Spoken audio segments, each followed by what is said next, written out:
Price lord, hallelujah. ದೇವರ ನಾಮಕ್ಕೆ ಸ್ತೋತ್ರವಾಗಲಿ. ಪ್ರಾರ್ಥನೆ ಮಾಡಿಕೊಳ್ಳೋಣ. ಸರ್ವ ಸೃಷ್ಟಿಕರ್ತನಾದ ತಂದೆಯ ದೇವರೇ, ಮಗನ ದೇವರೇ, ಪರಿಶುದ್ಧಾತ್ಮನೇ, ನಿಮ್ಮ ನಾಮಕ್ಕೆ ಸ್ತೋತ್ರ ಸ್ವಾಮಿ. ಈ ದಿವಸವು ಈ ಸಮಯವು ಕೂಡ ನಿಮ್ಮಿಂದ ನೇಮಕವಾದಂತಹ ದಿವಸ ಸಮಯವಾಗಿದ್ದಕ್ಕಾಗಿ ನಿಮಗೆ ಸ್ತೋತ್ರ. ಈ ದಿವಸದ ಸಂದೇಶದ ಭಾಗವನ್ನು ಕೂಡ ಹೇರಳವಾಗಿ ಆಶೀರ್ವದಿಸಿರಿ. ನಿಮ್ಮ ಪವಿತ್ರ ಆತ್ಮರ ಮೂಲಕ ಸಹಾಯ ಮಾಡುವುದಕ್ಕಾಗಿ ಸ್ತೋತ್ರ. ನಿಮ್ಮ ಪ್ರೀತಿ ಸಹಾಯಲ್ಲದೆ ಯಾರು ಏನು ಮಾಡಲು ಸಾಧ್ಯವಿಲ್ಲ. ನಿಮ್ಮೆಲ್ಲ ಉಪಕರಣಗಳಿಗಾಗಿ ಕೃತಜ್ಞತಾ ವಂದನೆಗಳು. ಯೇಸುವಿನ ನಾಮದಲ್ಲಿ ಪ್ರಾರ್ಥಿಸಿದ್ದೇನೆ, ನಮ್ಮ ತಂದೆ, ಆಮೇನ್. ಇದನ್ನು ಕೇಳುತ್ತಿರುವ ನನ್ನ ಸಹೋದರ ಸಹೋದರಿಯರೇ, ನಿಮಗೂ ನನ್ನ ಹೃದಯಪೂರ್ವಕವಾದಂಥ ನಮಸ್ಕಾರಗಳು. ದೇವರು ಈ ದಿವಸವು ನಿಮ್ಮನ್ನು, ನಿಮ್ಮ ಮಕ್ಕಳನ್ನು ಎಲ್ಲ ರೀತಿಯಲ್ಲಿಯೂ ಹೇರಳವಾಗಿಯೂ ಆಶೀರ್ವದಿಸಲೆಂದು ಪ್ರತಿ ದಿವಸ ಬೆಳಗಿನ ಜಾವದ ಪ್ರಾರ್ಥನೆಯಲ್ಲಿ ಪ್ರಾರ್ಥಿಸುವನಾಗಿದ್ದೇನೆ. ಅದಲ್ಲದೆ ಈ ದಿವಸ ವಾರದ ಕೊನೆಯ ದಿವಸ, ಸಬ್ಬತ್ ದಿವಸ, ಪಶ್ಚಾತ್ತಾಪ ಪಡುವಂಥ ದಿವಸವಾಗಿದೆ. ದೇವರ ನಾಮಕ್ಕೆ ಸ್ತೋತ್ರವಾಗಲಿ. ಈ ದಿವಸದ ಸಂದೇಶದ ಭಾಗವು ಜ್ಞಾನವಂತರಾಗಬೇಕು. ದೇವರ ನಾಮಕ್ಕೆ ಸ್ತೋತ್ರವಾಗಲಿ. ನಾವು ಕೊಲೆ ಮಾಡಬೇಡ ಅಂದರೆ ನರಹತ್ಯೆ ಮಾಡಬೇಡ ಅಂತ ನಿನ್ನೆವರೆಗೂ ಕೂಡ ಇದರ ಬಗ್ಗೆ ನಾವು ತಿಳಿದುಕೊಂಡಿದ್ದೇವೆ. ಅದರಲ್ಲಿ ಇನ್ನೊಂದು ವಿಷಯ ಏನಪ್ಪ ಅಂದರೆ ಟೀ ಕಾಫಿ ಕುಡಿಯುವ ಬಗ್ಗೆ. ಬಾಕಿ ಎಲ್ಲ ವಿಷಯದಲ್ಲಿ ಇವತ್ತು ಉದಾಹರಣೆಗೆ ಮನೆಯಲ್ಲಿರ್ಬೋದು, ಹೊರಗಡೆ ಏನಾದರೂ ನಾವು ಹೋದಾಗಲೂ ಆಗ್ಬೋದು, ಜಾಸ್ತಿ ವಿಪರೀತ ಟೀ ಕಾಫಿ ಕುಡಿದಾಗ ಅದರಲ್ಲೂ ಕೂಡ ನಮ್ಮ ಶರೀರಕ್ಕೆ ತೊಂದರೆಯಾಗುವಂಥ ಒಂದು ಕಾರಣಗಳಿವೆ. ಅನೇಕ ಟೀಗಳನ್ನ ಕುಡಿದು ಹೊಟ್ಟೆ ಒಳಗೆ ಅದರ ಒಂದು ಕರೆ ನಿಂತು ಹೋಗಿ ಊಟ ಮಾಡೋಕ್ಕೂ ಆಗೋದಿಲ್ಲ. ಅದರಲ್ಲಿ ಸುಸ್ತಾಗ್ಬೋದು, ಅದರಲ್ಲಿ ನಾನಾ ಥರದ ಕಾಯಿಲೆಗಳು ಬರಬಹುದು. ಉದಾಹರಣೆಗೆ ಇವತ್ತು ನಾವು ಮನೆಯಲ್ಲಿ ಒಂದು ಟೀಗೆ ಒಂದು ಸ್ಪೂನನ್ನು ಹಾಕಿ ಇಡೋಣ. ಒಂದು 2-3 ದಿವಸ ಅದರಲ್ಲಿ ನಡೆಯುತ್ತೋ ಟೀ ಮಾಡುವಾಗ ಪಾತ್ರೆಯಲ್ಲಿ ಯಾವ ರೀತಿ ಕರೆ ಹಿಡಿತದೆ, ಆ ಸ್ಪೂನಲ್ಲಿ ಯಾವ ರೀತಿ ಕರೆ ಹಿಡಿತದೆ, ಅದೇ ರೀತಿ ಜಾಸ್ತಿ ವಿಪರೀತ ಟೀ ಒಬ್ಬರು ಜಾಸ್ತಿ ಕುಡಿಯೋದು, ಒಬ್ಬರು ಜಾಸ್ತಿ ಹುಡಿ ಹಾಕಿ ಕುಡಿಯುವಂಥದ್ದು. ಈ ಪಾತ್ರೆಗಳಲ್ಲಿ ಮತ್ತು ಸ್ಪೂನಲ್ಲಿ ಯಾವ ರೀತಿ ಕರೆ ಹಿಡಿತದೋ ಅದೇ ರೀತಿ ಹೊಟ್ಟೆ ಒಳಗೆ ನಮ್ಮ ಲಿವರಲ್ಲಿ, ಕರಳುಗಳಲ್ಲಿ, ಪ್ರತಿಯೊಂದು ಅಂಗಾಂಗಗಳಲ್ಲಿ ಕೂಡ ಕರೆ ಹಿಡಿಯುತ್ತದೆ. ಅದುವೇ ಇವತ್ತು ಹೊಟ್ಟೆ ಹಸಿವು ಇಲ್ಲದಾಗುವಂಥದ್ದು, ಹೊಟ್ಟೆ ದಪ್ಪ ಆಗುವಂಥದ್ದು, ಅದರಲ್ಲಿ ಜಾಸ್ತಿ ಟೀಯಿಂದಾಗಿ ನಾನಾ ರೀತಿ ಗ್ಯಾಸ್ಟ್ರಿಕ್ಗಳು ಸ್ಟಾರ್ಟ್ ಆಗುವಂಥದ್ದು, ಈ ಕಾಯಿಲೆಗಳು ಕೂಡ ಬರ್ತದೆ. ಆದ್ದರಿಂದ ಟೀ ಆಗಲಿ ಕಾಫಿ ಆಗಲಿ ಲಿಮಿಟ್ ಪ್ರಕಾರ, ಲಿಮಿಟ್ ದಾಟದೆ ನಾವು ದಾಟಿ ಹೋಗಬಾರ್ದು. 1-2 ವಿಪರೀತ ಹುಡಿ ಹಾಕಿ, ವಿಪರೀತ ಈಗ ಸಕ್ಕರೆ ಕೂಡ ಹಾಕಿ, ಸಕ್ಕರೆ ಆಗಲಿ ಬೆಲ್ಲ ಆಗಲಿ ವಿಪರೀತ ಹಾಕಿ ಕೂಡ ಕುಡಿಯಬಾರದು. ಅದರಲ್ಲಿ ಕೂಡ BP, ಶುಗರ್ ಬರುವಂಥ ಅವಕಾಶಗಳು ಇರುತ್ತವೆ. ಆದ್ದರಿಂದ ಅದರ ಬಗ್ಗೆ ಕೂಡ ಬಹಳ ಎಚ್ಚರ ನಾವು ವಹಿಸಬೇಕಾಗಿದೆ. ಈಗ ನೀರು ಕುಡಿಯೋದ್ರೆ ಅಷ್ಟೇ, ನೀರು ಕುಡಿ ಅಂತ ಅದು ಕೂಡ ಲಿಮಿಟೇ. ಈ ಮಳೆಗಾಲ, ಚಳಿಗಾಲ ಅಂತೂ ಖಂಡಿತವಾಗಿ ಈ ಥರ ನೀರು ಕುಡಿಯೋಕ್ಕೆ ಹೋಗಬಾರ್ದು. ಎಲ್ಲರಿಗೂ ಗೊತ್ತಿರುವಂಥ ವಿಷಯಗಳೇ. ಬೇಸಿಗೆ ಕಾಲದಲ್ಲಿ ಕೂಡ ಲಿಮಿಟ್ ದಾಟಿ ಹೋದರೆ ಅದು ಕೂಡ ನಮ್ಮ ಹೊಟ್ಟೆ ಒಳಗಿರುವಂಥ ಎಲ್ಲ ಅಂಗಾಂಗಗಳು ಸಪ್ಪೆಯಾಗುವಂಥ ಪರಿಸ್ಥಿತಿ ಬರ್ತದೆ, ಶಕ್ತಿ ಕಳೆದುಕೊಳ್ಳುವಂಥ ಶಕ್ತಿ ಬರ್ತದೆ. ಅದು ಯಾವುದೇ ಆದರೂ ಕೂಡ ಲಿಮಿಟ್ ದಾಟಿ ಹೋಗಬಾರದು. ದೇವರ ನಾಮಕ್ಕೆ ಸ್ತೋತ್ರವಾಗಲಿ. ಹಲ್ಲೆಲೂಯಾ. ಇನ್ನೊಂದು ಮಹಾ ವಿಶೇಷಪ್ಪ, ನರಹತ್ಯೆ, ಕೊಲೆ ಮಾಡಬೇಡ ಅಂದರೆ ಗರ್ಭಪಾತ ಮಾಡಿಸಿಕೊಳ್ಳುವಂಥದ್ದು. ಅನೇಕರು ಏನು ಮಾಡ್ತಾರೆ, ಮದುವೆ ಆಗೋತ್ತಿಗೆ ನಮಗೆ ಇಷ್ಟು ಬೇಗ ಮಕ್ಕಳು ಬೇಡಪ್ಪ ಅಂತೇಳಿ ಗರ್ಭಪಾತವನ್ನು ಮಾಡಿಸಿಕೊಳ್ತಾರೆ. ಅದು ನಿಜವಾಗಿ ಇದು ಕೂಡ ಮಹಾ ಒಂದು ದೊಡ್ಡ ಕೊಲೆಯಾಗಿದೆ. ಗರ್ಭಪಾತ ಮಾಡಿಸಿಕೊಳ್ಳುವುದಕ್ಕಿಂತ ಮೊದಲು ಏನಾಗ್ತದೆ, ಅದನ್ನು ಬೇರೆ ಒಂದು ಉಪಾಯವನ್ನು ಮಾಡಿಕೊಂಡು, ಇವತ್ತು ಎಷ್ಟೋ ಉದಾಹರಣೆಗಳಿವೆ, ಎಷ್ಟೋ ಅದಕ್ಕೆ ಬೇಕಾದಂಥ ಕಾರ್ಯಗಳಿವೆ. ಅದನ್ನು ಮಾಡಿಸಿಕೊಂಡು ಗರ್ಭ ಧರಿಸದ ಹಾಗೆ ಮಾಡಿಕೊಳ್ಳುವುದು ಬಹಳ ಉತ್ತಮ. 1 ತಿಂಗಳಾಗಲಿ 2 ತಿಂಗಳಾಗಲಿ ಗರ್ಭಪಾತ ಆದಂಥ ಒಂದು ಗರ್ಭಿಣಿ ಸ್ತ್ರೀ ಇವತ್ತು ಗರ್ಭಪಾತ ಮಾಡಿಸಿಕೊಂಡ್ರೆ, ಈ ಬೈಬಲಲ್ಲಿ ಕೀರ್ತನೆ 127:3 ಓದ್ತೇವೆ, ನಾನು ನನ್ನ ಗರ್ಭಫಲವನ್ನು ನಿನಗೆ ಉಚಿತವಾಗಿ ಕೊಡ್ತಾ ಇದ್ದೇನೆ ಅಂತೇಳಿ. ಇವತ್ತು ಅನೇಕ ಇವತ್ತು ಸ್ತ್ರೀ, ಗಂಡ ಹೆಂಡತಿರು ಮಕ್ಕಳಿಲ್ಲದೆ ಎಷ್ಟೆಷ್ಟೋ ಲಕ್ಷ ರೂಪಾಯಿ ಖರ್ಚು ಮಾಡ್ತಾ ಇದ್ದಾರೆ. ಎಂತೆಂಥದಕ್ಕಾಗಿ ಎಲ್ಲೆಲ್ಲಿಂದಲೋ ಮಕ್ಕಳನ್ನು ದತ್ತು ತಗೊಳ್ತಾ ಇದ್ದಾರೆ. ಹೀಗಿರುವಾಗ ಇವತ್ತು ಮಕ್ಕಳು ಕೂಡ ಕೊಡುವಂಥದ್ದು, ಮಕ್ಕಳಾಗುವಂಥದ್ದು, ಅದು ಒಂದು ದೇವರ ಒಂದು ಆಶೀರ್ವಾದವಾಗಿದೆ. ಅದನ್ನು ಖಂಡಿತವಾಗಿ 1 ತಿಂಗಳೋ 2 ತಿಂಗಳೋ ಗರ್ಭಧರಿಸಿದಾಗ ಗರ್ಭಪಾತ ಮಾಡಿಸಿದ್ರೆ ಆ ಒಂದು ಗರ್ಭ ಪಿಂಡದ ಮೇಲೆಯೂ ಕೂಡ ದೇವರ ಒಂದು ದೃಷ್ಟಿ ಇರುತ್ತದೆ. ಆಗ ಆ ಒಂದು ಪಾಪಕ್ಕೂ ಕೂಡ ಗಂಡ ಹೆಂಡತಿಯರು ಕಾರಣರಾಗ್ತಾರೆ. ಮುಂದೆ ಮಕ್ಕಳು ಹುಟ್ಟದೇ ಆಗ್ಬೋದು, ಅಥವಾ ಹುಟ್ಟಿದ ಮಕ್ಕಳು ಕೂಡ ಅಂಗವಿಕಲರು ಆಗ್ಬೋದು, ನಾನಾ ರೀತಿಯಲ್ಲಿ ತೊಂದರೆಗೆ ಸಿಲುಕಬಹುದು. ಆದ್ದರಿಂದ ದಯವಿಟ್ಟು ಗರ್ಭ ಧರಿಸುವುದಕ್ಕಿಂತ ಮೊದಲೇ ಗರ್ಭ ಧರಿಸದ ಹಾಗೆ ಅದನ್ನು ಮಾಡಿಕೊಳ್ಳಬೇಕು. ಗರ್ಭ ಧರಿಸಿದ ಮೇಲೆ ಖಂಡಿತವಾಗಿ ಅದನ್ನು ಗರ್ಭಪಾತ ಮಾಡಿಸಿಕೊಳ್ಳಬಾರದು. ಅದು ಒಂದು ದೊಡ್ಡ ಪಾಪವಾಗಿದೆ. ದೇವರ ನಾಮಕ್ಕೆ ಸ್ತೋತ್ರವಾಗಲಿ. ಇನ್ನೊಂದು ವಿಷಯ ಏನಪ್ಪ ಅಂದರೆ ಮಾಡಿಸುವುದು. ಇನ್ನೊಬ್ಬರಿಗೆ ಕೂಡ ಏನು ಮಾಡ್ತಾರೆ, ಕೆಲವರು ಹೆಣ್ಣು ಮಕ್ಕಳೇ ಆದರೆ ಸ್ಕ್ಯಾನಿಂಗ್ ಮಾಡಿಸಿಬಿಟ್ಟು ಅಯ್ಯೋ ನನಗೆ ಹೆಣ್ಣು ಮಕ್ಕಳೇಪ್ಪ ಅಂತೇಳಿ ಗರ್ಭಪಾತ ಮಾಡಿಸಿಕೊಳ್ತಾರೆ. ಅದು ಗಂಡು ಹೆಣ್ಣು ಎಲ್ಲ ಕೊಡುವಂಥದ್ದು ದೇವರ ಒಂದು ಯೋಜನೆ, ದೇವರ ಒಂದು ಆಶೀರ್ವಾದ. ದೇವರು ಕೊಟ್ಟಿದ್ದೇ ಅದೇ ಒಂದು ಪ್ರಸಾದವಾಗಿದೆ. ದೇವರ ನಮಗೆ ಸ್ತೋತ್ರ. ಹೆಣ್ಣಾಗಲಿ ಎಷ್ಟೇ ಆಗಲಿ ಏನೇ ಆಗಲಿ ಗರ್ಭ ಧರಿಸೋದಕ್ಕಿಂತ ಮೊದಲೇ ಗರ್ಭ ಧರಿಸೋದ ಹಾಗೆ ಮಾಡಿಕೊಳ್ಳಬೇಕು. ಧರಿಸಿದ ಮೇಲೆ ಖಂಡಿತವಾಗಿ ಅದನ್ನು ಗರ್ಭಪಾತ ನಾಶ ಮಾಡಲಿಕ್ಕೆ ಹೋದರೆ ಬಹಳ ಶಿಕ್ಷೆಯನ್ನು ಅನುಭವಿಸಬೇಕು ಆಗ್ಬೋದು. ಮುಂದೆ ಸಂತಾನ ಫಲವೇ ಇಲ್ಲದ ಆಗ್ಬೋದು. ಅದು ಕೂಡ ಬಹಳ ದೊಡ್ಡ ಶಿಕ್ಷೆ ಬರ್ತದೆ. ಹಾಗೆ ಇನ್ನೊಬ್ಬರಿಗೆ ಮಾಡಿಸೋದಕ್ಕೂ ಕೂಡ ಅಯ್ಯೋ ಇನ್ನೊಬ್ರು ಏನು ಮಾಡ್ತಾರೆ, ಹೆಣ್ಮಕ್ಳು ಗರ್ಭಪಾತ ಮಾಡಿಸ್ಕೊಂತ ಅವ್ರು ಹೇಳಿದರೆ ಕರ್ಕೊಂಡು ಹೋಗೋದು, ನಾಟಿ ವೈದ್ಯರಲ್ಲಿ ಹೋಗೋದು, ನಾಟಿ ಔಷಧಿ ಕೊಡಿಸುವಂಥದ್ದು, ಅಥವಾ ಹಾಸ್ಪಿಟ್ಲಿಗೆ ಹೋಗುವಂಥದ್ದು, ಅಲ್ಲಿ ಇಂಜೆಕ್ಷನ್ ಕೊಟ್ಟು ಗರ್ಭಪಾತ ಮಾಡಿಸುವಂಥದ್ದು, ಇದು ಕೂಡ ಬಹಳ ನಡೀತದೆ. ಅದು ಕೂಡ ಒಂದು ದೊಡ್ಡ ತಪ್ಪು. ಗರ್ಭಪಾತ ಮಾಡಿಸಿಕೊಳ್ಳುವುದು ತಪ್ಪು. ಇನ್ನೊಬ್ಬರಿಗೆ ಮಾಡಿಸಲು ಸಹಾಯ ಮಾಡುವುದು ಅಂಥವರಿಗೂ ಕೂಡ ಬಹಳ ಶಿಕ್ಷೆ ಇದೆ. ಇದು ಕೂಡ ದೇವರ ದೃಷ್ಟಿಯಲ್ಲಿ ಒಂದು ದೊಡ್ಡ ತಪ್ಪಾಗಿದೆ. ದೇವರ ನಮಗೆ ಸ್ತೋತ್ರ. ಇದಕ್ಕೆ ಒಂದು 2 ಸಾಕ್ಷಿಯನ್ನು ಕೊಡ್ತೇನೆ. ಒಬ್ಬರು ನಮ್ಮ ದೂರದ ಒಂದು ಸಂಬಂಧಿಕರಲ್ಲಿ ಒಂದು ಸ್ತ್ರೀ ಅವರ ಜಾಗದಲ್ಲಿ ಯಾರೋ ಒಂದು ಗಂಡ ಹೆಂಡತಿ ಬಂದು ಬಾಡಿಗೆ ಮನೆ ಇದ್ದರು. ಆಗಲ್ಲಿ ಏನಾಗಿದೆ, ಅನೈತಿಕ ಸಂಪರ್ಕದಿಂದ ಒಂದು ಹುಡುಗಿ ಗರ್ಭಧರಿಸಿದ್ಲು. ಕಡೆಗೆ ಗೊತ್ತಾಗದಾಗೆ ನಾಟಿ ಔಷಧಿ ಕೊಟ್ಟುಬಿಟ್ಟು ಅದನ್ನು ಗರ್ಭಪಾತ ಮಾಡಿಸಿ ಅವರ ಸ್ಥಳದಲ್ಲಿ ಆ ಪಿಂಡವನ್ನು ಸಮಾಧಿ ಮಾಡಿದರು.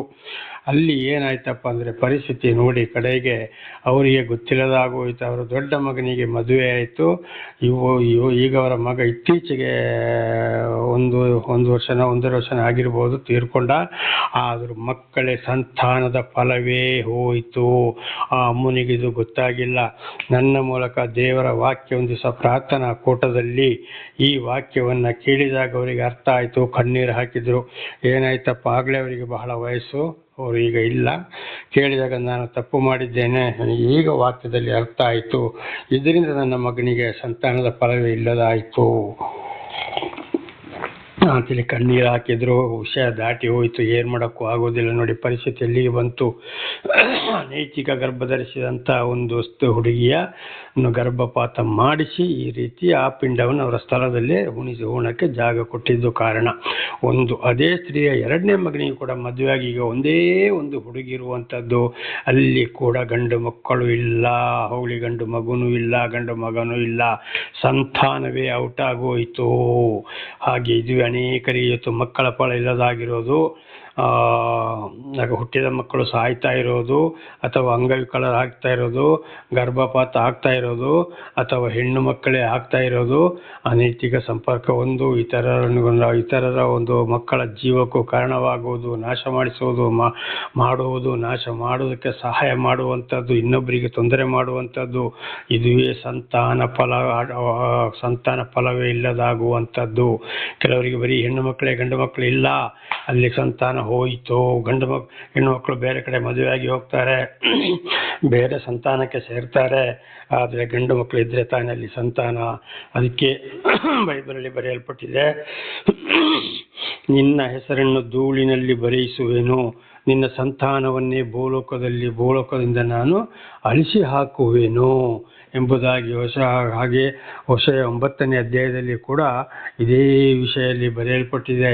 ನಿನ್ನ ಹೆಂಡತಿಯ ಮೊಲೆಯನ್ನು ಬತ್ತಿಸುವೆನು, ಗರ್ಭ ಧರಿಸುವುದಿಲ್ಲ, ಧರಿಸಿದರೆ ಹೆರುವುದಿಲ್ಲ, ನಿನ್ನ ಸಂತಾನವನ್ನೇ, ನಿನ್ನ ಕರುಳ ಕುಡಿಯನ್ನೇ ಕತ್ತರಿಸಿ ಬಿಡ್ತೇನೆ ಅಂತೇಳಿ ಅದು ಕೂಡ ಬರೆಯಲ್ಪಟ್ಟಿದೆ. ಕಾರಣ ಇದುವೇ, ಗರ್ಭಪಾತ ಮಾಡಿಸುವುದು ಅಕಸ್ಮಾತ್ ಇನ್ನೊಬ್ಬರಿಗೆ ಮಾಡಿಸಲು ಕೂಡ ಸಹಾಯ ಮಾಡುವಂಥದ್ದು.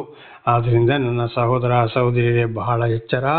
ಇದು ಕೂಡ ದೇವರ ದೃಷ್ಟಿಯಲ್ಲಿ ಒಂದು ದೊಡ್ಡ ಕೊಲೆಯಾಗಿದೆ. ಅದರಲ್ಲೇ ಇನ್ನೊಂದು ವಿಷಯ ಏನಪ್ಪ ಅಂದರೆ, ಗರ್ಭಪಾತ ಮಾಡುವುದು.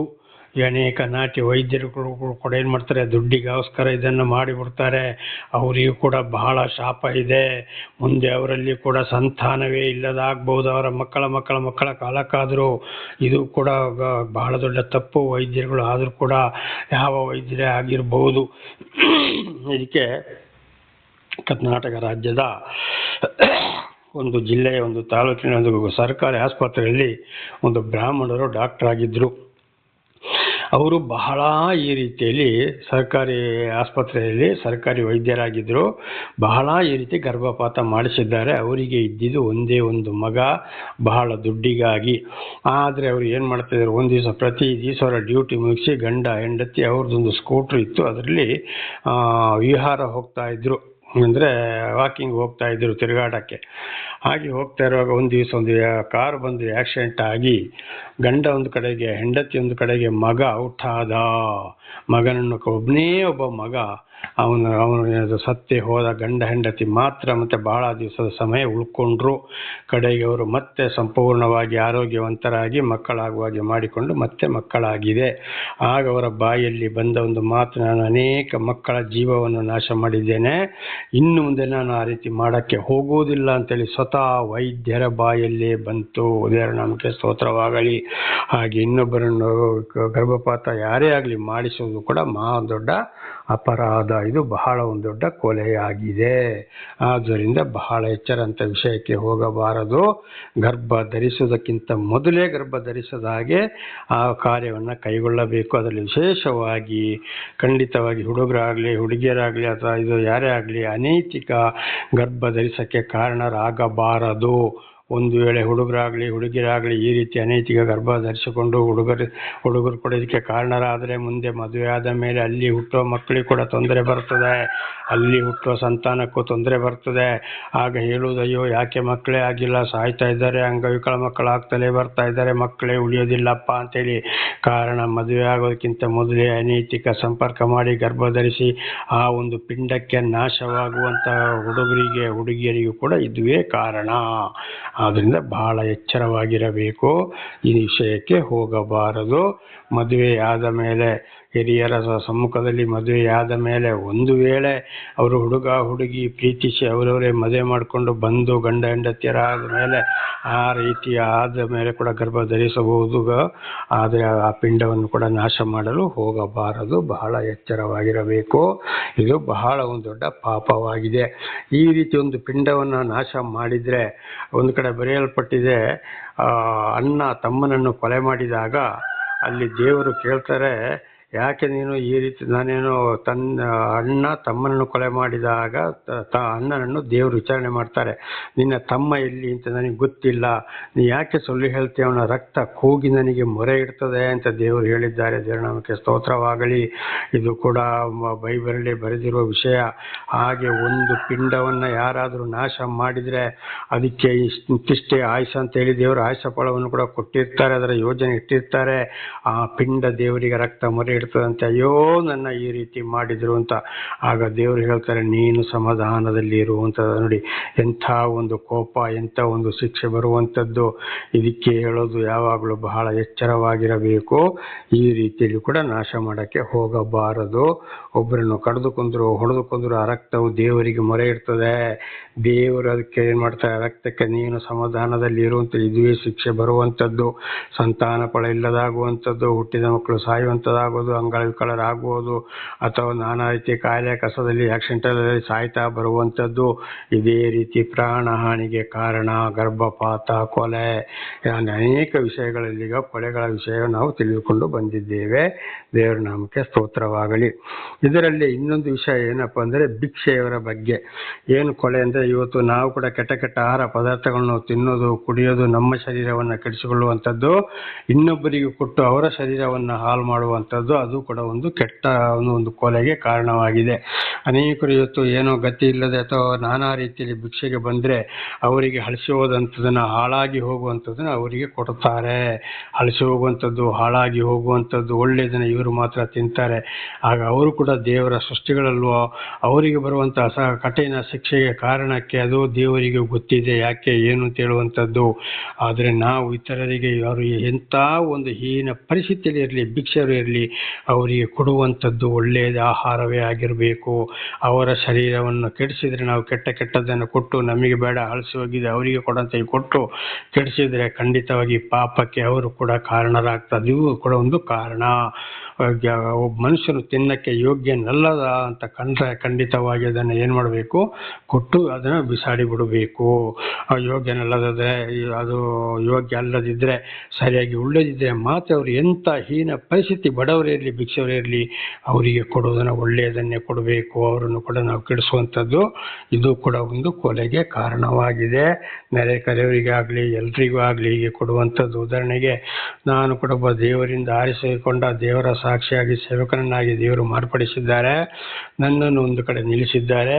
ಅಲ್ಲಿ ಕೂಡ ನಾನು ನಿಲ್ಲಿಸಿದಂಥ ಒಂದು ಕುಟುಂಬದವರು ಏನು ಮಾಡ್ತಾ ಇದ್ದಾರೆ ಅಂದರೆ, ಏನಾದರೂ ಒಂದು ಹಳಸಿ ಹೋದರೆ, ತಿನ್ನಕ್ಕೆ ಆಗದಿದ್ದರೆ, ಅಕಸ್ಮಾತ್ ವಿಪರೀತ ಖಾರವಾದರೆ, ಅದು ರುಚಿ ಇಲ್ಲದಿದ್ದರೆ ತಗೊಂಡು ಹೋಗಿ ಅದನ್ನು ಹೊರಗಡೆ ಚೆಲ್ಲಬೇಕು ಅಂತ ತಗೊಂಡು ಹೋದನ್ನು ಕೂಡ ನನಗೆ ಕೊಡೋಕ್ಕೆ ಬಂದಿದ್ದಾರೆ. ಆದರೆ ಇದನ್ನು ಬಹಳ ಸಲ ತಿಳಿಸಿದ್ದೇನೆ, ಮಾತು ಕೇಳ್ತಾ ಇಲ್ಲ. ಇತ್ತೀಚೆಗೆ ಕೂಡ ಅದುವೇ ನಡೀತಾ ಇದೆ.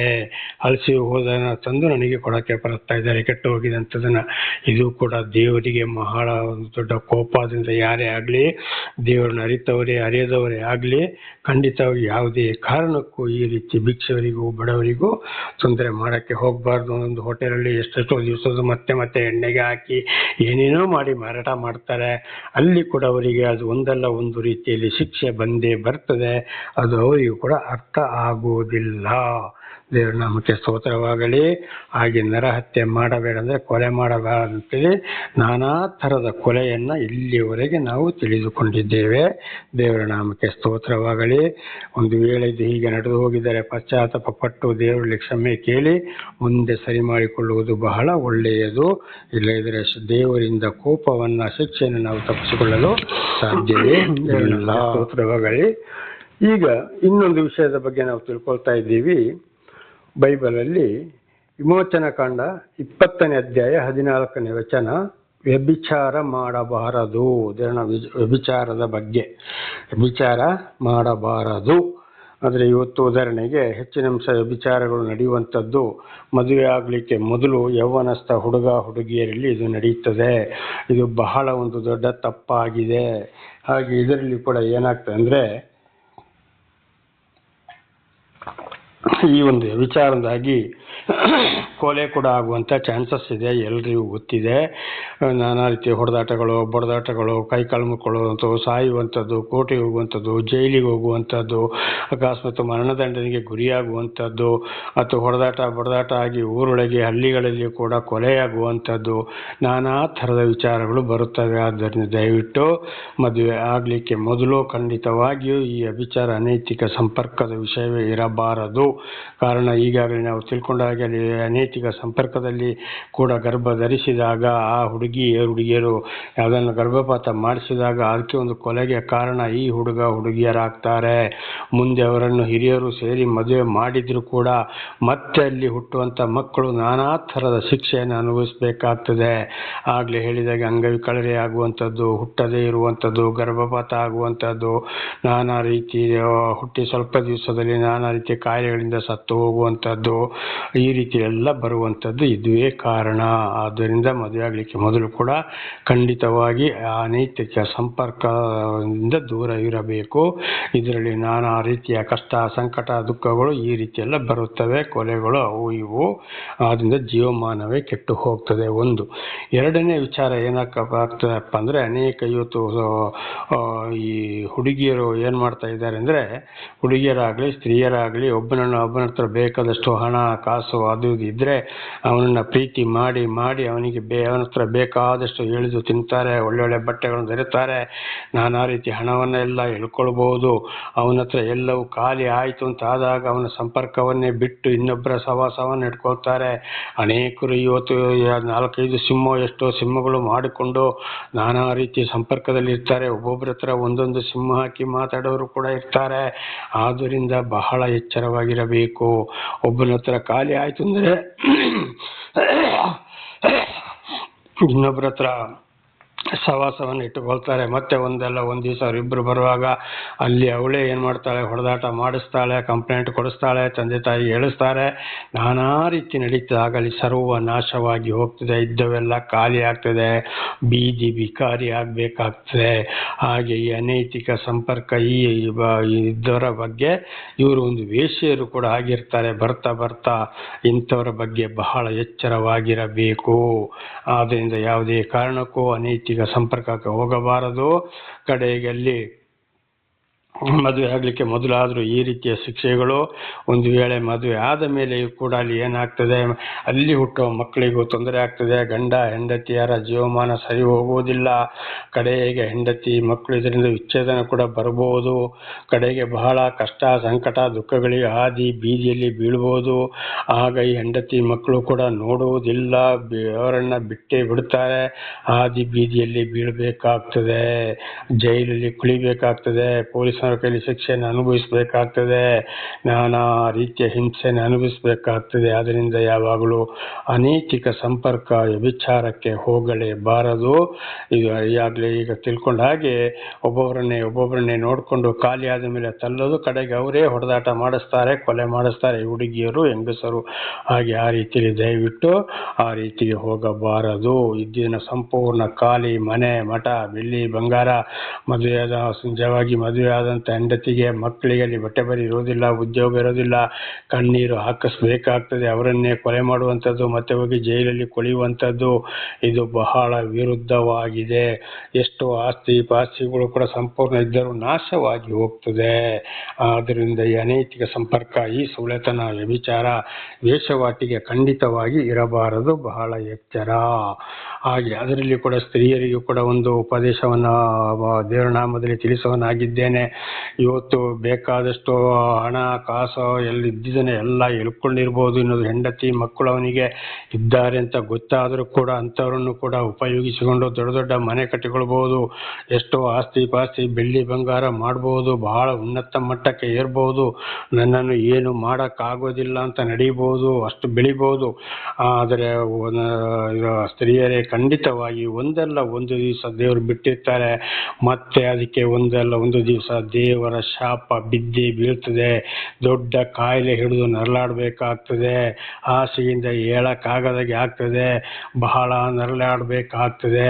ಇನ್ನೊಬ್ಬರ ಹೆಂಡತಿ ಮಕ್ಕಳನ್ನ ಯಾವ ರೀತಿ ಹಾಳು ಮಾಡಿದಿರಿ, ಯಾವ ರೀತಿ ಮನ ನೋಯಿಸಿದಿರಿ, ಯಾವ ರೀತಿ ಕಣ್ಣೀರು ಹಾಕ್ಸಿದಿರಿ, ಆ ಗಂಡನ ಮೂಲಕ ಹೆಂಡತಿಗೆ ಯಾವ ರೀತಿ ಹೊಡೆಸಿದ್ದೀರಿ, ಇದೆಲ್ಲವನ್ನ ದೇವರು ನೋಡೋರಾಗಿದ್ದಾರೆ. ಕೊಡೆಗೆ ಬರುವಂಥದ್ದು ಶಿಕ್ಷೆ, ಆಮೇಲೆ ಬಹಳ ಶಿಕ್ಷೆಗಳು ನರಳಾಡಬೇಕಾಗ್ತದೆ. ಆ ಕಟ್ಟಿದ ಮನೆ ಇರೋದಿಲ್ಲ, ಬೆಳ್ಳಿ ಇರೋದಿಲ್ಲ, ಬಂಗಾರ ಇರೋದಿಲ್ಲ, ದುಡ್ಡು ಇರೋದಿಲ್ಲ, ಐಶ್ವರ್ಯಮಯ ಜೀವನ ಇರೋದಿಲ್ಲ. ಕಡೆಗೆ ಎಲ್ಲವೂ ಆಸ್ಪತ್ರೆ ಲಕ್ಷ ತಗೊಂಡೋಗಿ ಆಸ್ಪತ್ರೆಗೆ ಹಾಕಿದ್ರು ಕಡೆಗೆ ಗುಣ ಆಗೋದಿಲ್ಲ. ಕಡೆಗೆ ಬಹಳ ಹಾಸಿಗೆ ಹಿಡಿದು ನರಳಾಡಬೇಕಾಗ್ತದೆ. ಆದ್ದರಿಂದ ಹುಡುಗಿಯರೇ ಮತ್ತು ಸ್ತ್ರೀಯರೇ, ಈ ವ್ಯಭಿಚಾರದವರೇ ಬಹಳ ಎಚ್ಚರವಾಗಿರಿ. ಇದು ದೇವರು ಹೇಳಿದಂಥ ಮಾತನ್ನು ಇವತ್ತು ನಾನು ತಿಳಿಸುವನಾಗಿದ್ದೇನೆ. ಇದು ಕೂಡ ಪ್ರಕಟಣೆ ಗ್ರಂಥ 2ನೇ ಅಧ್ಯಾಯದಲ್ಲಿ ಅಲ್ಲಿ ಒಂದು ವಿಷಯ ಬರೆಯಲ್ಪಟ್ಟಿದೆ. ಅನೇಕರು ದೇವರನ್ನು ಅರಿತವರಂತೂ ಈ ರೀತಿಯಲ್ಲಿ ಬಹಳ ಇದ್ದಾರೆ, ಅವರಿಗೆ ಗೊತ್ತಿಲ್ಲ, ತಿಳಿಸಿದರೂ ಬದಲಾಗೋದಿಲ್ಲ. ದೇವರನ್ನು ನಾನಾ ರೀತಿ ಗ್ರಂಥಗಳಲ್ಲಿ ತಿಳಿದುಕೊಂಡವರೇ, ಮಾತನ್ನು ತಿಳಿದುಕೊಂಡವರೇ ಇವತ್ತು ಈ ರೀತಿಯಲ್ಲಿ ತೊಡಗಿಕೊಂಡಿದ್ದಾರೆ. ಇವತ್ತು ಅಂಥವರೇ ಮಂತ್ರಿಗಳಾಗಿದ್ದಾರೆ, ಬೇಕಾದ ಕೋಟಿ ಆಸ್ತಿ ಮಾಡಿದವರು ಆಗಿದ್ದಾರೆ. ಆದರೆ ಶಿಕ್ಷೆಯಿಂದ ತಪ್ಪಿಸಿಕೊಳ್ಳಲು ಖಂಡಿತವಾಗಿ ಸಾಧ್ಯವಿಲ್ಲ. ಈ ಭೂಲೋಕದ ಜೀವನ ಅಂತ್ಯಗೊಳ್ಳುವುದರ ಒಳಗೆ ಬರುತ್ತದೆ. ಒಂದು ವೇಳೆ ಹಾಗೆ ಚೆನ್ನಾಗಿದ್ದು ಸತ್ರು ಕೂಡ ನರಕ ತಪ್ಪಿಸಕ್ಕೆ ಸಾಧ್ಯ ಸಾಧ್ಯವಿಲ್ಲ, ಅಲ್ಲಿ ಬಹಳ ಶಿಕ್ಷೆಯನ್ನು ಅನುಭವಿಸಬೇಕಾಗ್ತದೆ. ಈಗಾಗಲೇ ಹೇಳಿದಾಗೆ ಪ್ರಕರಣ ಗ್ರಂಥ 2ನೇ ಅಧ್ಯಾಯದಲ್ಲಿ ನಾವು ಓದುವಾಗ ಒಂದು ಸ್ತ್ರೀ ಇದೇ ರೀತಿ ವ್ಯಭಿಚಾರ ಮಾಡ್ಬೋದು, ವಿಗ್ರಹಾರಾಧನೆ ಮಾಡ್ಬೋದು, ಪ್ರಸಾದ ನೈವೇದ್ಯ ತಿನ್ಬೋದು, ಜಾರತ್ವ ಮಾಡ್ಬೋದು ಅಂತೇಳಿ ಇತರರನ್ನ ದೇವರನ್ನ ಅರಿತವಳಿಗೆ ಕೆಡಿಸಿದವರಿಗೆ ದೇವರ ದೂತ ಒಂದು ಮಾತನ್ನು ಹೇಳ್ತಾ ಇದ್ದಾರೆ ಅಲ್ಲಿ. ದೇವರೇ ನೋಡು, ಅವಳನ್ನು ನೀನು ಯಾಕೆ ತಡೆದಿಲ್ಲ ಅಂದರೆ ಯೋಹಾನನಿಗೆ ಯಾಕೆ ತಡೆದಿಲ್ಲ, ಅವಳನ್ನು ಹಾಸಿಗೆ ಹಿಡಿಯುವಾಗೆ ಮಾಡ್ತೇನೆ, ಅವಕಾಶ ಕೊಟ್ಟೆ, ನಾನು ತಿಳಿಸಿದೆ, ಮಾತು ಕೇಳಿಲ್ಲ, ತಿದ್ದಿಕೊಳ್ಳಲಿಲ್ಲ, ಬದಲಾಗಲಿಲ್ಲ, ಅವಕಾಶ ಕೊಟ್ಟೆ, ಆದರೆ ಇನ್ನು ಅವಳನ್ನು ಹಾಸಿಗೆ ಹಿಡಿಯುವಾಗೆ ಮಾಡ್ತೇನೆ, ಅದು ಮಾತ್ರವಲ್ಲ ಅವಳ ಮಕ್ಕಳನ್ನು ಕೂಡ ನಾನು ಕೊಲ್ತೀನಿ ಅಂತೇಳಿ ಪ್ರಕಟಣೆ ಗ್ರಂಥ 2ನೇ ಅಧ್ಯಾಯ 18ರಿಂದ 23ರವರೆಗೆ ಓದುವಾಗ ಅಲ್ಲಿ ಸ್ಪಷ್ಟವಾಗಿ ಇದು ಕಾಣ್ತದೆ, ಓದ್ತದೆ, ಎಲ್ಲ ನಾವು ತಿಳಿದುಕೊಳ್ಳಬಹುದು. ಅದೇ ರೀತಿ ಅನೇಕರು ಇವತ್ತು ಈ ಸೊಲೆತನದಿಂದ ಇನ್ನೊಬ್ಬರ ಕುಟುಂಬವನ್ನು ಕೆಡಿಸಿದ್ದು, ಇನ್ನೊಬ್ಬರ ಹೆಂಡತಿ ಮಕ್ಕಳನ್ನ ಹಾಳು ಮಾಡಿದ್ದು, ಗಂಡದನ್ನು ಉಪಯೋಗಿಸಿಕೊಂಡು ಹಣ ಮಾಡಿದ್ದು, ಇಂಥವ್ರು ಇದೇ ಗತಿಗೆ ಬಂದು ಹೋಗಿದ್ದಾರೆ. ಕೊನೆಗೆ ಅದು ಅವರಿಗೆ ಮಾತ್ರ, ಅವರ ಮಕ್ಕಳನ್ನು ಕೂಡ ಕೊಲ್ತೀನಿ. ಇದು ಕೀರ್ತನೆ 109ರಲ್ಲಿ ತಾಯಿಯ ಪಾಪ ಅಳಿದು ಹೋಗದಿರಲಿ ಅಂತ ಬರೆಯಲ್ಪಟ್ಟಿದೆ. ಆಮೇಲೆ ಒಂದು ವೇಳೆ ಪುರುಷರು ಇಂಥ ವ್ಯಭಿಚಾರಕ್ಕೆ ಅದಕ್ಕೆ ದೇವರ ಮಾತಿಗೆ ಅವಿಧೇಯರಾಗಿ ನಡ್ಕೊಂಡ್ರು, ಹೆತ್ತ ತಂದೆಯ ದೋಷಫಲ 3-4 ಮಕ್ಕಳ ತಲೆಮಾರಿಗೆ. ಇದನ್ನು ಬಹಳ ಸಲ ಆಗಾಗ ನಾವು ತಿಳಿದುಕೊಂಡಿದ್ದೇವೆ. ಆದ್ದರಿಂದ ಬಹಳ ಎಚ್ಚರ, ಹುಡುಗರಾಗಲಿ ಹುಡುಗಿಯರಾಗಲಿ ಮದುವೆ ಆದವರೇ ಆಗಲಿ ಅನೈತಿಕ ಸಂಪರ್ಕದ ಬಗ್ಗೆ ಬಹಳ ಎಚ್ಚರವಿರಬೇಕು. ಆಸ್ತಿ ಹಣ ಎಲ್ಲವನ್ನ ಕಳ್ಕೊಂಡು ಬಹಳ ಶಿಕ್ಷೆಯನ್ನ ಅನುಭವಿಸಲೇಬೇಕಾಗ್ತದೆ. ಆದ್ದರಿಂದ ಮತ್ತೊಂದ್ಸಲ ಎಚ್ಚರಿಸ್ತದೇನೆ, ಹುಡುಗರಾಗಲಿ ಹುಡುಗಿಯರಾಗಲಿ ಮದುವೆ ಆದ ಪುರುಷ ಸ್ತ್ರೀಯರಾಗಲಿ ಅನೈತಿಕ ಸಂಪರ್ಕಕ್ಕೆ ಹೋದರೆ ಖಂಡಿತವಾಗಿ ಶಿಕ್ಷೆ ಅನುಭವಿಸಬೇಕಾಗ್ತದೆ. ಅವರ ಮಕ್ಕಳಿಗೂ ಕೂಡ ಶಾಪಕ್ಕೆ ಅವರೇ ಕಾರಣರಾಗ್ತಾರೆ ಅಂತೇಳಿ ಸರ್ವ ಸೃಷ್ಟಿಕರ್ತನಾದಂಥ ದೇವರ ಮಾತಾಗಿದೆ. ಇದನ್ನು ಇವತ್ತು ತಿಳಿಯಪಡಿಸುವಂಥದ್ದು. ಆದ್ದರಿಂದ ಬಹಳ ಎಚ್ಚರ. ದೇವರ ನಾಮಕ್ಕೆ ಸ್ತೋತ್ರವಾಗಲಿ. ಹಲ್ಲೆಲೂಯಾ. ಅದರಿಂದ ಯಾವುದೇ ಕಾರಣಕ್ಕೂ ಈ ರೀತಿಗೆ ಹೋಗಬಾರದು. ಹಲ್ಲೆಲೂಯಾ. ಹೀಗೆ ಮುಂದೆ ಇನ್ನೊಂದು ವಿಷಯ ಏನಪ್ಪ ಅಂದರೆ, ವಿಮೋಚನಾ ಕಾಂಡ 20ನೇ ಅಧ್ಯಾಯ 15ನೇ ವಚನದಲ್ಲಿ ಕದಿಯಬಾರದು ಅಂತೇಳಿ, ನಮಗೆ ಎಷ್ಟೋ ಆಸ್ತಿ ಪಾಸ್ತಿ ಇಲ್ಲದಿರ್ಬೋದು, ಅಥವಾ ಇನ್ನೊಬ್ಬರಿಗೆ ಬಹಳ ವಸ್ತುಗಳಿರ್ಬೋದು, ನಾನಾ ಥರದ ಯಾವುದೇ ವಸ್ತುಗಳಾಗಿರ್ಬೋದು, ಖಂಡಿತವಾಗಿ ಕದಿಯಲು ಹೋಗಬಾರದು. ನಮ್ಮಲ್ಲಿ ಏನಿದೆಯೋ, ನಮಗೆ ಏನು ಸಿಕ್ಕಿದೆಯೋ ಅದೆಲ್ಲ ದೇವರ ಪ್ರೀತಿ, ಅದರಲ್ಲೇ ನಾವು ಸಂತೋಷಪಟ್ಟು ಮುಂದೆ ಸಾಗಬೇಕಾಗಿದೆ. ಈಗ ಅವರಿಗೆ ಅದು ಇದೆ ಇವರಿಗಿದೆ ಅಂತೇಳಿ ಕಣ್ಣಾಸೆ ಕದಿಯಕ್ಕೆ ಅಥವಾ ದುಡಿಯಲು ಸೋಮರಿಗಳಾಗಿದ್ದು ಕಳ್ಳತನ ಮಾಡಿ ಜೀವನ ಮಾಡುವುದಾದರೆ ಖಂಡಿತವಾಗಿ ಅದಕ್ಕೆ ಏನಾಗ್ತದೆ, ಅದಕ್ಕೂ ಕೂಡ ಬಹಳ ಶಿಕ್ಷೆ, ಕೇಸಾಗ್ಬೋದು, ಪೊಲೀಸರ ಕೈಲಿ ವಧೆ ತಿನ್ಬೋದು, ಜೈಲಿಗೆ ಹೋಗ್ಬೋದು, ಪೊಲೀಸರ ಕೈಲಿ ಎನ್ಕೌಂಟರ್ ಆಗ್ಬೋದು, ಅಥವಾ ಊರೊಳಗೆ ಹಳ್ಳಿ ಒಳಗೆ ಇತರರು ಹಿಡಿದು ಹೊಡೀತಾರೆ, ಕೈ ಕಾಲು ಮುರಿತಾರೆ, ಅವರು ಕೂಡ ಕೊಲೆಯಾಗ್ಬೋದು. ಕಾರಣ ಈ ಕಳ್ಳತನ. ಅದರಿಂದ ಇನ್ನೊಬ್ಬರ ಹತ್ರ ಎಷ್ಟೇ ಇರಲಿ ಏನೇ ಇರಲಿ ನಮಗೆ ಇಲ್ಲದೆ ಇರ್ಬೋದು, ಖಂಡಿತವಾಗಿ ಕದಿಯಲು ಹೋಗಬಾರದು. ಇರೋದ್ರಲ್ಲಿ ನಾವು ತೃಪ್ತಿಪಟ್ಟು ಸಂತೋಷವಾಗಿ ದೇವರು ಕೊಟ್ಟಿದ್ರಲ್ಲಿ ನಾವು ಹೋಗ್ತಾ ಇರಬೇಕು. ಅನೇಕರು ಈ ಕಳ್ಳತನದಾಗಿ ಕೈ ಕಾಲು ಮುರ್ಕೊಂಡಿದ್ದಾರೆ, ಶಿಕ್ಷೆಗೆ ಒಳಗಾಗಿದ್ದಾರೆ. ಕಳ್ಳತನದಲ್ಲಿ ಬಹಳ ಸಂಪಾದನೆ ಮಾಡ್ಬೋದು, ಆದರೆ ಕೊನೆಗೆ ದೊಡ್ಡ ದೊಡ್ಡ ಕಾಯಿಲೆಗಳು ಹಿಡ್ಕೊಂಡು ಏನಾಗ್ತದೆ, ಅದರಲ್ಲಿ ಕೂಡ ಬೇಕಾದನ್ನ ಲಕ್ಷ ಕಟ್ಟಲೆ ತಗೊಂಡೋಗಿ ಆಸ್ಪತ್ರೆಗೆ ಸುರಿಯುವಂಥದ್ದು. ಯಾಗ ಇತರರು ಹೇಳ್ತಾರೆ, ಕದ್ದು ಸಂಪಾದನೆ ಮಾಡಿದ ತಗೊಂಡೋಗಿ ಆಸ್ಪತ್ರೆಗೆ ಹಾಕಿದ, ಅದು ಸಾಲದಕ್ಕೆ ಇತರರಲ್ಲಿ ಬಡ್ಡಿಗೆ ಹಣ ಕೂಡ ಕೇಳ್ಬೋದು, ಇದ್ದ ಬದ್ದ ಮನೆ ಗಿನೆ ಎಲ್ಲ ಮಾರ್ಬೋದು, ಸರ್ವನಾಶ ಆಗ್ಬೋದು. ಕಾರಣ ಕಳ್ಳತನ, ಇನ್ನೊಬ್ಬರ ಮನಸ್ಸು ನೋಯಿಸುವಂಥದ್ದು. ಅದು ಇವತ್ತೊಂದು ದವಸ ದಾಣಿ ಇರ್ಬೋದು, ವಾಹನ ಇರ್ಬೋದು, ಮನುಷ್ಯರನ್ನೇ ಕಳ್ಳತನ ಇರ್ಬೋದು, ಪ್ರಾಣಿಗಳ ಕಳ್ಳತನವೇ ಇರ್ಬೋದು, ಅಕಸ್ಮಾತ್ ಇವತ್ತು ದೇವಸ್ಥಾನಗಳು ನುಗ್ಗೋದೇ ಆಗಿರ್ಬೋದು, ಯಾವುದೇ ರೀತಿಯಲ್ಲೂ ಕಳ್ಳತನಕ್ಕೆ ಬಹಳ ಶಿಕ್ಷೆ. ಆದ್ದರಿಂದ ಕದಿಯಲು ಹೋಗಲೇಬಾರದು. ಇದು ಕೂಡ ಬಹಳ ಎಚ್ಚರವಾಗಿರಬೇಕು. ಇನ್ನೊಂದು ದೊಡ್ಡ ಕಳ್ಳತನಪ್ಪ ಅಂದರೆ ದೇವರಿಗೆ ಕೊಡುವಂಥದ್ದು. ದೇವರು ಹೇಳ್ತಾರೆ, ನನಗೆ ಕೊಡುವುದನ್ನು ನೀನು ಕದ್ದುಕೊಂಡಿದ್ದೀಯಾ, ಆದ್ದರಿಂದ ನೀನು ಬಹಳ ಕಷ್ಟ ಸಂಕಟ ದುಃಖಕ್ಕೆ ನೀನು ಗುರಿಯಾಗ್ತಾ ಇದ್ದೀಯಾ. ನನಗೆ ಸಲ್ಲತಕ್ಕದ್ದನ್ನು ನೀನು ಸಲ್ಲಿಸಿ ನೋಡು, ನಿನಗೆ ಪರಲೋಕದಿಂದ ಅಂದರೆ ಕೈಲಾಸ ಅಂದರೆ ವೈಕುಂಠದಿಂದ ನಿನಗೆ ನಿನ್ನ ಮಡಿಲು ಹಿಡಿಯಲಾರದಷ್ಟು ನಿನಗೆ ನಾನು ಕೊಡ್ತೀನಿ ಇಲ್ವೋ ಪರೀಕ್ಷಿಸಿ ನೋಡು ಎಂಬುದಾಗಿ. ಆಗ ದೇವರಿಗೆ ಕೊಡೋದನ್ನು ನಾವು ಹೇಗೆ ಕದ್ದುಕೊಳ್ತೇವೆ ಅಂತ ಖಂಡಿತವಾಗಿ ನನ್ನ ಸಹೋದರ ಸಹೋದರಿಯರೇ, ಇದು ಬಹಳಷ್ಟು ವಿಷಯ ಅದನ್ನು ನಾವು ತಿಳಿದುಕೊಂಡಿದ್ದೇವೆ. ಮತ್ತೊಂದು ಸಲ ಇದನ್ನು ದೇವರ ನಾಮದಲ್ಲಿ ಎಚ್ಚರಿಸುವಂಥದ್ದಾಗಿದೆ. ಈಗ ಉದಾಹರಣೆಗೆ ಒಂದು ಕೂಲಿ ಮಾಡೋರೇ ಇರ್ಬೋದು, ಅವರಿಗೆ ಆಗಲ್ಲಿ ಏನಾಗ್ತದೆ, ಬಹುಶಃ ಅವರಿಗೆ ದಿವಸಕ್ಕೊಂದು 300 ರೂಪಾಯಿ ಸಂಬಳ ಇರ್ಬೋದು. ಆ 300 ರೂಪಾಯಿ ಸಂಬಳ ಇರುವಾಗ ದಿವಸಕ್ಕೆ 30 ರೂಪಾಯಿ ದೇವರಿಗೆ ಹೋಗಬೇಕು. ಆದರೆ ಅವರಿಗೆ ಗಂಡ ಹೆಂಡತಿ ಮಕ್ಕಳು ಜೀವಮಾನ, ಆಮೇಲೆ ಅವರ ನಾನಾ ಥರದ ಖರ್ಚುಗಳು, ಸ್ಕೂಲ್ ಖರ್ಚುಗಳು ಇರ್ತದೆ. ಅವರಿಗೆ ಏನು ಮಾಡೋಕ್ಕೂ ಆಗೋದಿಲ್ಲ. ಆಗ ಅವರು ಕೊಡಬೇಕಾದ ಅವಶ್ಯಕತೆ ಇಲ್ಲ. ಅದು ದೇವರಿಗೆ ಚೆನ್ನಾಗಿ ಗೊತ್ತಿದೆ. ಆರ್ಥಿಕ ಪರಿಸ್ಥಿತಿ ಚೆನ್ನಾಗಿದ್ದರೆ ಖಂಡಿತವಾಗಿ ಕೊಡಲೇಬೇಕು. ಆದರೆ ಮೊದಲು ಇದು ಏನಾಗಿತ್ತು, 10ರಲ್ಲಿ 1 ಭಾಗ ಅಂದರೆ 1 ರೂಪಾಯಿಗೆ 10 ಪೈಸೆ, 100 ರೂಪಾಯಿಗೆ 10 ರೂಪಾಯಿ, 1000ಕ್ಕೆ 100, 10,000ಕ್ಕೆ 1,000, ಲಕ್ಷಕ್ಕೆ 10,000. ಅದು ಅವರವರ ಆದಾಯದ ಮೇಲೆ ಇದು ಸಲ್ಲಿಸಬೇಕಾಗಿದೆ. ನಮಗೆ ಸ್ತೋತ್ರವಾಗಲಿ. ಒಂದು ವೇಳೆ ಕಷ್ಟ ಸಂಕಟ ದುಃಖಗಳು ಬಹಳ ಇದೆ ಅಂತ ಆದರೆ ಅದರಲ್ಲಿ ಕೊಡಬೇಕಾಗಿಲ್ಲ. ಒಂದು ಉದಾಹರಣೆಗೆ ಅಂದರೆ ಇವತ್ತು ಬೇಕಾದಷ್ಟು ಇರ್ತದೆ, ಸಂಪಾದನೆ ಇರ್ತದೆ. ಆದರೆ ಬೆಳ್ಳಿ ಬಂಗಾರ, ಮನೆ, ವಾಹನಗಳು, ದೊಡ್ಡ ದೊಡ್ಡ ಮೊಬೈಲ್ಗಳು, ದೊಡ್ಡ ದೊಡ್ಡ ಬಟ್ಟೆಗಳು, ನಾನಾ ರೀತಿ ಇನ್ನೂ ಬೇಕು, ಇನ್ನೂ ಆಸ್ತಿ ಮಾಡಬೇಕು, ಇನ್ನೂ ಪಾಸ್ತಿ ಮಾಡಬೇಕು, ಇನ್ನೂ ಸೈಟು ತೆಗಿಬೇಕು ಅಂತ ಹೇಳೋದಕ್ಕೆ ದೇವರು ಒಪ್ಪೋದಿಲ್ಲ. ದೇವರ ನಾಮಕ್ಕೆ ಸ್ತೋತ್ರವಾಗಲಿ. ಅವರ ಲಾಭಕ್ಕನುಸಾರವಾಗಿ ಅಂದರೆ ಒಳ್ಳೆ ರೀತಿಯಲ್ಲಿ, ಇವತ್ತು ಕೂಲಿ ಮಾಡೋರಾದರೆ ಒಳ್ಳೆ ರೀತಿಯಲ್ಲಿ ಕೂಲಿ ಮಾಡಿ, ಅನ್ಯಾಯದಲ್ಲಿ ಕೂಲಿ ಮಾಡಿಕೊಂಡಿದ್ದು ಯಾರೇ ಆಗಲಿ, ಇವತ್ತು ಬರೀ ಅನೇಕರು ಕೂಲಿ ಮಾಡೋರು ಹೋಗ್ತಾರೆ, ಒಂದ್ಸಲ ಟೈಮ್ ಆದರೆ ಸಾಕಪ್ಪ, ನಮಗೆ ದುಡ್ಡು ಸಾಕು ಅಂತೇಳಿ ಬರ್ತಾರೆ. ಅದು ಖಂಡಿತವಾಗಿ ಆ ಕಾಣಿಕೆಯನ್ನು ದೇವರು ಮೆಚ್ಚೋದಿಲ್ಲ. ಅದೇ ರೀತಿ ದುಡಿಸಿಕೊಳ್ಳೋರು ಕೂಡ ದುಡಿಸಿಕೊಂಡು ಸರಿಯಾಗಿ ಸಂಬಳ ಕೊಡದೆ ಹೊಡೆದು ಬಡ್ದು ಬೈದು ಗದರಿಸಿ ಅಲ್ಲಿ ಇರ್ತಾರೆ. ಅದು ಕೂಡ ಆ ಕಾಣಿಕೆ ಅಂತ ಕೂಡ ಅಷ್ಟೇ ಪೂಜೆ ಪುಸ್ಕಾರ ಮಾಡಲಿ, ದೇವರಿಗೆ ಪೂಜೆ ಪುಸ್ಕಾರ ಬೇಡ ಅಂತಂದೇ ನಾವು ತಿಳಿದುಕೊಂಡಿದ್ದೇವೆ. ಆ ಕಾಣಿಕೆ ಕೂಡ ದೇವರಿಗೆ ಬೇಡವೇ ಬೇಡ.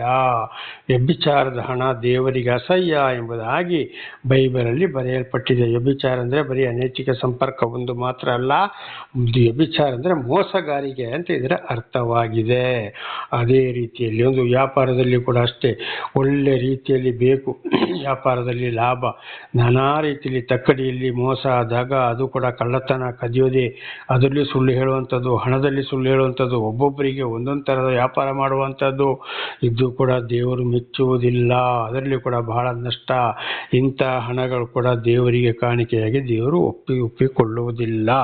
ಇವತ್ತೊಂದು ಸರ್ಕಾರಿ ಉದ್ಯೋಗಿಗಳು ಆಗಿರ್ಬೋದು, ಅವರಿಗೆ ಎಷ್ಟೋ ಸಂಬಳ ಇರ್ಬೋದು, ಆದರೆ ಸಂಘ ಸಂಸ್ಥೆಗಳ ದುಡಿಯೋರು ಕೂಡ ಅದರಲ್ಲಿ ಕೂಡ ಒಳ್ಳೆ ರೀತಿಯಲ್ಲಿ ಅವರಿಗೆ ನೇಮಕವಾದಂಥ ಸಂಬಳದಲ್ಲಿ ಮಾತ್ರ ಕಾಣಿಕೆಯನ್ನು ದೇವರು ಒಪ್ತಾರೆ. ಈಗಲೇ ಹೇಳಿದ ಹಾಗೆ ಇಲ್ಲ ಲಂಚ, ದಾಗ, ಮೋಸ. ಇವತ್ತು ಸರ್ಕಾರಿ ನೌಕರರಾದರೆ ನಾನಾ ರೀತಿಯಲ್ಲಿ ಲಂಚ ತಗೊಂಡು ಸರ್ಕಾರದ ಕಾನೂನನ್ನು ಗಾಳಿಗೆ ತೂರಿ ಏನೆಲ್ಲ ಸುಳ್ಳು ಸರ್ಟಿಫಿಕೇಟು, ಆಧಾರಗಳನ್ನ, ಇವತ್ತೊಂದು ಮನೆ ವಿಷಯ ಇರ್ಬೋದು, ಯಾವುದೇ ಇರ್ಬೋದು, ಇಂಥವೆಲ್ಲ ಮಾಡಿಕೊಂಡು ಹಣ ಸಂಪಾದನೆ ಮಾಡಿ ಕಷ್ಟಗಳು ಬಂದಾಗ ದೇವರಿಗೆ ಕಾಣಿಕೆ, ಆ ದೇವಸ್ಥಾನ, ಈ ದೇವಸ್ಥಾನ, ಆ ಪೂಜೆ, ಈ ಪುಸ್ಕಾರ ಒಂದು ನಡೆಯೋದಿಲ್ಲ.